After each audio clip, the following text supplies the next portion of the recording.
Hi, I'm Jen Skoglund, nutrition coach and personal trainer. So let me ask you, are you confused about the role that sugar plays specifically in storage of fat around your belly or abdominal area? In this video, I'm going to break down how you can take some steps to improve your diet, specifically what you're eating, those healthy swaps, to reduce the amount of sugar that you are taking in a day, to reduce the amount of fat that your body is naturally storing. So if you are a chronic or yo-yo dieter and are looking for a community and a place where you can take actionable steps towards weight loss or even just specifically health goals that you have, I invite you to join my Facebook community. The link for it is in the description below. So let's hop right into it. So what you may not know is that when we eat breads, pastas, white sugar, flours, even whole wheat flours, they break down into glucose. So those molecules keep getting smaller and smaller. And glucose is stored in the liver as glycogen. So with insulin, those molecules are converted into fatty acids. And if there's an excess amount of them, that storage is going to happen in the liver, hence fatty liver disease. Part of it is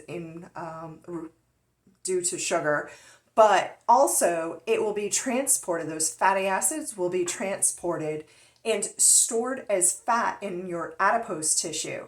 Now, we have the most fat storage around our abdominal area. So those molecules have a natural affinity to go into those areas. And ladies, this is exactly why when we start to gain weight, we'll start in our tummy areas, our hip areas, as well as our buttock areas. The tissue surrounding those areas, specifically the belly, has the most cells that send out signals to store fat there. Those are our largest centers, and those are also why the abdomen is the last or the hardest place to lose fat as well. So once all of these are converted into and stored as fat cells, it just becomes a little bit more difficult to lose weight in those areas. But you can make changes now, one, to start reducing fat in those areas if you have that, or to keep that from happening. So how can you do that? So some of the easiest and simplest things that you can do is start to eliminate sugars from your drinks. So obviously drinking water is super important to a healthy lifestyle and a healthy diet, and removing anything that has sugars or sweeteners added is really important. If you are someone who likes to add honey to things, that's great. I would just say a little goes a long way and shouldn't be a regular part of every single drink that you have. But definitely getting rid of sodas, Monster, Red Bull, all of those energy drinks, anything that really contains a high level amount of sugars that are being added. Second, just taking a look at your processed foods.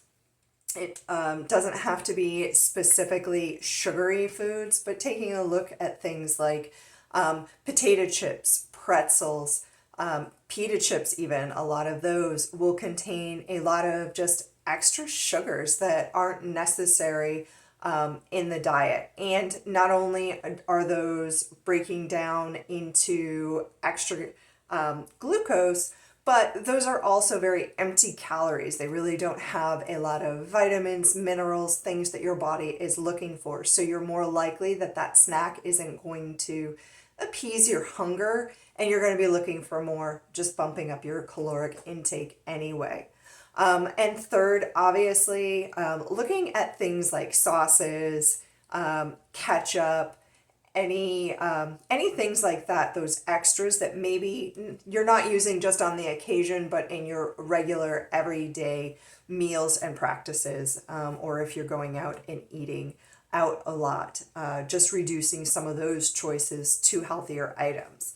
So what can you do to help? Maybe these are practices that you're used to starting your day with, like a bagel and cream cheese. While that isn't entirely a bad thing, that should be more of a rarity. What you should be focusing on is really starting your day off with a breakfast that is full of protein. So, really trying to hit somewhere between 15 to 20 grams of protein in your breakfast has been medically proven to help reduce your hunger and your cravings throughout the day. So if you're someone that's like, you know what, I have a lot of sugar cravings, this can really help you to bring down those feelings throughout the day. It makes you feel a little bit more full longer too, so you're not looking to reach for a lot of foods before lunchtime. Healthy fats, looking at avocados, coconut oil, walnuts, almonds, things like that. These also help to make you feel fuller longer when you're incorporating them into your diet.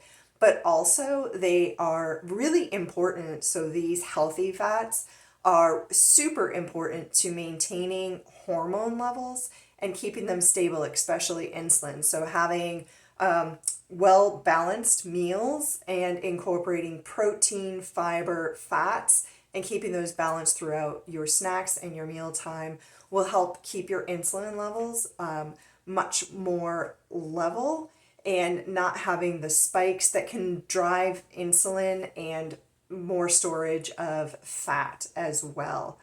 So, I invite you to check out my Facebook group, but also to consider joining my Sugar Shutdown Challenge that is going live on September 26th. The details of it will be in my Facebook group. This will be a 3-week challenge focused on making those healthy swaps. I provide meal plans and recipes, and we really become sugar sleuths in figuring out what is great for a healthier lifestyle and kind of removing the things that maybe are driving our weight and our health goals away from where we would like them. So again, my Facebook group is in the description below, and I really invite you to hop on in, check out what's there with my live trainings, as well as consider joining us for this challenge on September 26th.